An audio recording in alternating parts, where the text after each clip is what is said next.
Greetings, my fellow YouTubers, and welcome to Big D's Entertainment Rankings and Reviews.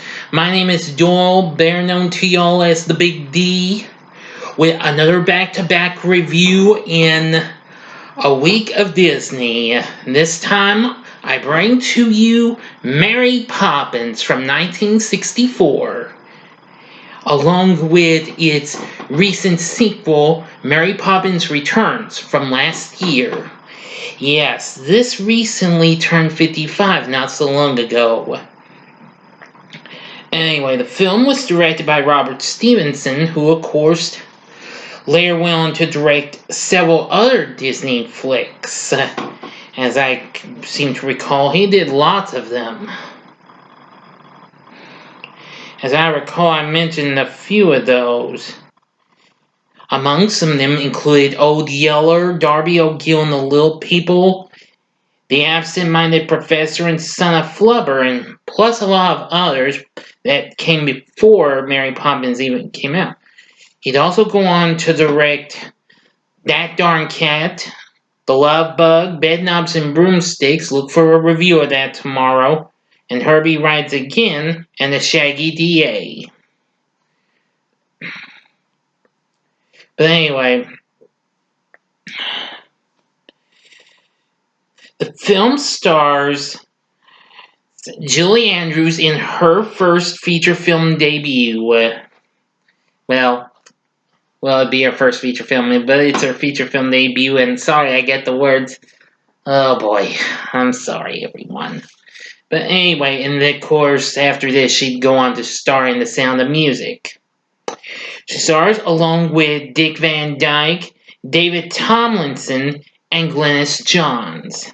The film's based on the book series of the same name by P.L. Travers, with songs written and composed by the Sherman Brothers, who of course recently did music for The Parent Trap a few years before this, and of course they would later go on to do the music, write the music for The Jungle Book, as well as the second Peanuts animated features, Snoopy Come Home. But anyway, now the score was done by Irwin Kostal. The film combines both live action and animation, which was kind of a first. Anyway, the film you'll probably know is about Mary Poppins, who visits a dysfunctional family in London and employs her unique brand of lifestyle to improve the family's dynamic.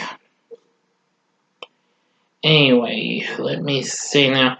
Now, I've only watched this completely one time, so bear with me. I'm going to try to give you some details. I'll try not to give too much of the details, because if you've not seen this, I'd highly recommend it. I know it's actually going to be on Freeform this weekend, so I'm going to just try to watch it again if I can.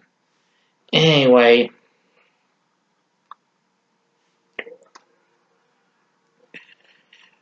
Well, our first character we see is Bert, played by Dick Van Dyke, who of course was big star of TV's The Dick Van Dyke Show. He entertains a crowd as a one-man band when he senses a change in the wind. Afterwards, he directly addresses the audience and gives them a tour of Cherry Tree Lane, stopping outside the Banks family's home.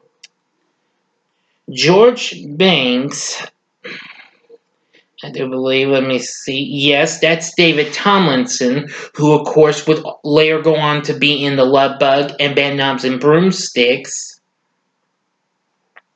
returns home to learn from his wife Winifred that Katie Nana has left their service after their children, Jane and Michael, have run away for the fourth time this month. Life I lead. Well, they are returned shortly after by Constable Jones, who reveals that they were chasing a lost kite. Well, they ask their father for help, but he dismisses them, taking it upon himself to hire a new nanny. So Mr. Banks advertises for a stern, no-nonsense nanny. But anyway, Jane and Michael present their own advertisement for a kinder, sweeter nanny. And Winifred tries to keep the peace, but Mr. Banks rips up the letter and throws the scraps into the fireplace. But the remains of the advertisement magically float up and out into the air. The next day, a number of elderly, sour-faced nannies wait outside the Banks' home. But soon, a strong gust of wind blows them all away, and Jane and Michael witness a young nanny descending from the sky with using her umbrella. And that person was, you guessed it, Mary Poppins. Presenting herself to Mr. Banks, she calmly produces the children's restored advertisement and agrees with its request, but promises the astonished banker she will be firm with his kids. But anyway, despite Mr. Banks' puzzling over the advertisement, Mary hires herself and convinces him it was originally his idea. She meets the children and helps them magically tidy their nursery by snapping before heading out for a walk in the park. Anyway, give me a second on this. I apologize. Doing the song "A Spoonful of Sugar," yes. Okay, and the Wi-Fi lead. That's actually that I just brought up. That's actually one of the songs from the movie. I forgot about that. Whoops. Anyway, then they meet Bert, and Mary uses her magic to transport the group into one of his drawings, and they ride on a carousel while Mary and Bert go on a leisurely stroll. Yes, where they're zapped into a really fun animated world. We get to hear the song Jolly Holiday, and we get to see all sorts of funny things, and introduces us to Unreal Nonsense word, which has probably become one of the most well-known songs from this, which is, hope I can say this, Supercalifragilisticexpialidocious. Yeah, which is probably one of the best songs from the movie. Let's see. After they manage to get out, once a thunderstorm occurs, they return to London, and soon the next day they meet the odd Uncle Albert, who has floated up in the air because of his uncontrollable laughter, and they join him for a tea party on the ceiling and tell jokes, and then we hear the song I Love to Laugh. But Mr. Banks, however, is pretty annoyed by this and threatens to fire Mary Poppins. Well, but anyway,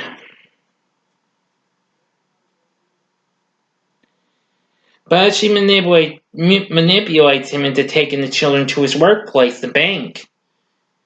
So he does, and they meet Mr. Dawes Sr. and his son.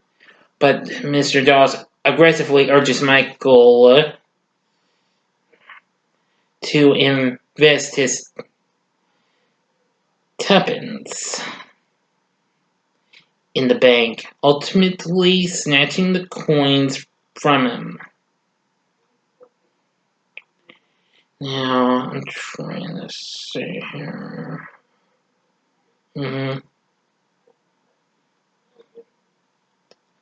So, anyway.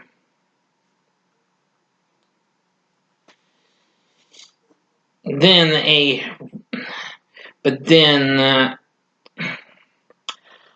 bank run occurs after customers overhear a conflict. So Jay and Michael flee and get lost in East End until they run into Bert, now working as the chimney sweep, who escorts them home, and then they, along with Mary, venture onto the rooftops where they have a song and dance number, which of course is the song Step in Time. But Mr. Banks returns and receives a phone call from his employers and speaks up to Bert and tells him he should spend more time with his children before they grow up. going to the song Man Has Dreams. But Janine and Michael give their father Michael's tuppence in the hope to make amends. Well, Mr. Banks walks through London to the bank when he is given humiliating cashiering and is dismissed. Soon he blurts out that word supercalifragilisticexpialidocious, tells a joke, and happily heads home. Well, Dawes Sr. mulls over the joke and finally understanding it, floats up into the air laughing. So, the wind changes the next day and means Mary must leave. Happier Mr. Banks is found at home, having fixed his children's kite, and takes the family out to fly it. And so, the Banks family meet Mr. Dawes Jr. in the park, who reveals his father died laughing from the joke. Although initially sorry, Mr. Banks soon becomes happy for him since Mr. Dawes Jr. had never seen his father happier in his life and re-employs him as a junior partner. And that's how the story goes, but I'm sure tons of y'all have already seen Mary Poppins, but if you haven't, I went through this movie. Sorry, I should have given you a warning. My apologies, folks. In the end, with her work done, Mary flies away. Bert bids her farewell, telling her not to stay away too long. Anyway, would I recommend Mary Poppins? You better believe it. I'm going to try and rewatch this again sometime. I feel like I've never taken the time to watch this movie completely. I did earlier this year when I rented Mary Poppins Returns because I wanted to watch them back to back. And that's what I did. I'm going to say Mary Poppins isn't too bad. It's a very fun movie. I love Julie Andrews' performance as the title character. Dick Van Dyke's good as Bert. And, of course, there was David Tomlinson as Mr. Banks. Everything. Excuse me. Well, there would also be a movie about the making, they did about making Mary Poppins called Finding Mr. Banks, which starred Tom Hanks as Walt Disney. But unfortunately, I have not seen that, unfortunately. But anyway, Mary Poppins, that's what this movie is. I've come to like it now. Haven't loved it just yet, but I'm going to rewatch it though. And if it grows on me more, I may learn to love it a little more. Okay, enough about that. Let us proceed to the sequel, Mary Poppins Returns from last year. Directed by Rob Marshall,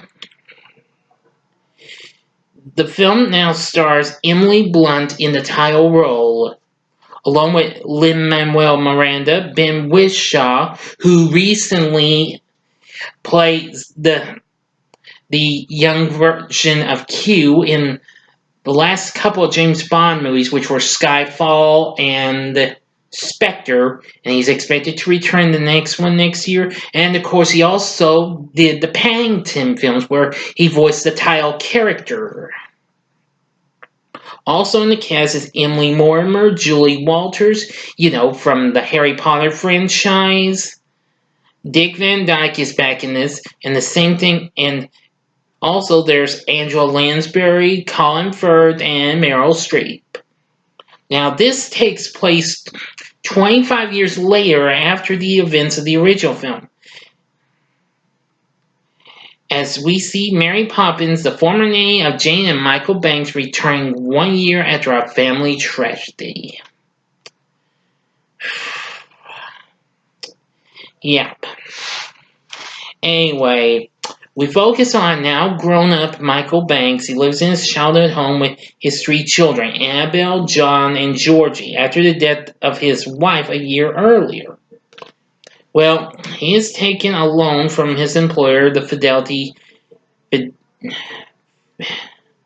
Fiduciary Bank. I think that's how you pronounce it. That was another song from the first movie. And is 3 months behind on his payments. So the corrupt new chairman Wilkins sends associates to warn him that his house will be repossessed if the loan is not repaid in full by Friday.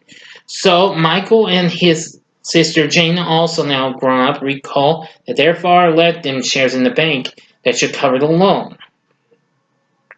They search the house for the share certificate, and soon Michael finds his childhood kite and disposes it. While in the park with Annabelle and John, Georgie finds the kite and flies it. And soon, who should appear but Mary Poppins? She descends from the sky with the kite in her hand and takes the children home and announces that she will take charge of them as their nanny. Draws a bath for the three children, which leads to an underwater adventure. Now, I will say that I did like some of this movie. Now, I was kind of disappointed with a little bit of the animation sequences. So it was still good, though. It wasn't quite as well as the one from the first movie. So, y'all, please do not hate me. That's all I'm saying. But anyway, Michael visits the bank seeking proof, but Wilkins denies that there are any records before covertly destroying the page from the official ledger. So Annabelle and John decide to sell their mother's priceless bowl to pay off the debt. But Georgie tries to stop them, and the bowl becomes damaged while the three fly over it. Now, let me see here. Oh, yes. A lamplighter named Jack, that's Lin-Manuel Miranda, greets Mary and joins her and the Joy on a trip into the scene decorating the bowl. That's was really fun. And then their visit to the Royal Dalton Music Hall, Georgie's kidnapped by a talking wolf, weasel, and badger that are repossessing their belongings. So Annabelle and John set out to rescue him, and they do so successfully. But soon they fall off the edge of the bowl and awake in their beds. They thought it was a dream, but they later realized it was real. Next day, Mary and the children visit her cousin Topsy to get the bowl mended and learn that it has little monetary value. So they visit the bank to bring Michael's briefcase. But when the children approach Wilkins' office to ask for help, they overhear him planning to repossess their house. Apparently, they are leaving. Georgie interrupts the meeting when he believes that Wilkins and his associates are like the same animal gang he met. But Michael becomes furious, though, and Mary takes him home, guided by Jack and his fellow lamplighters, teach them their rhyming slang. So the children comfort a despairing Michael with Mary's words that their mother is never truly gone, and they reconcile. Then the Bankses prepare to move out of their house as midnight on Friday approaches. Michael examines his old kite, and he discovers that Georgie used the missing share certificate to mend it. So he and Jane rush to the bank while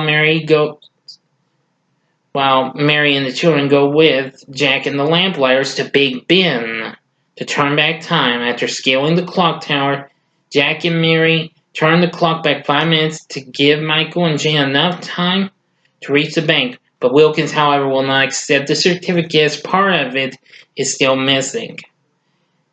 Now, I am going to give this movie away, so you better stop this video fast before I finish, so, okay. But surely some of y'all have seen it since it's been out for the last year and what have you. Anyway, soon Wilkins' elderly uncle, the bank's previous chairman, Mr. Dawes Jr., arrives and sacks Wilkins on the spot for his corrupt business practices, and also reveals that Michael has plenty of assets to cover the loan, namely his judiciously invested tuppence deposited with the bank many years ago. And after that, the Bankses visit the park, where a fair is in full swing. And they purchase balloons that carry them into the air, which that was a pretty good moment. And they're soon joined by Jack and many others. And on their return home, Mary announces that it is time for her to leave. Michael and Jane thank her as her umbrella carries her back up into the sky, and up, up, and away she goes. Now then, would I recommend this? Sure. I mean, Emily Blunt is almost close to as good as Mary Poppins as Julie Andrews was, so yeah, you better believe it. You might as well give this a shot. Well, I don't know if that's going to be coming to Disney Plus yet, ever since it came to Netflix a few months ago. So you'll have to go on Netflix to watch it. So it might be some time before it goes to Disney Plus. However, you can catch the original Mary Poppins on Disney Plus, though. So that's a way you can check it out. So, what did you think of Mary Poppins and Mary Poppins Returns? Did you like one of them, or do you like both? Please tell me your thoughts on one of those two, or give me your thoughts on both of them in the comments section. Like and subscribe to my channel as well, and be a part of the Big D Nation. Join me again tomorrow when I bring to you a review of another flick that blends live action animation that I just brought up a little bit ago, Bedknobs and Broomsticks. And also, tomorrow I will bring you a review of the Disney Pixar animated classic Finding Nemo. So, until next time, this is the Big D saying, I hope y'all had a very good Thanksgiving. And until next time, I say, see ya.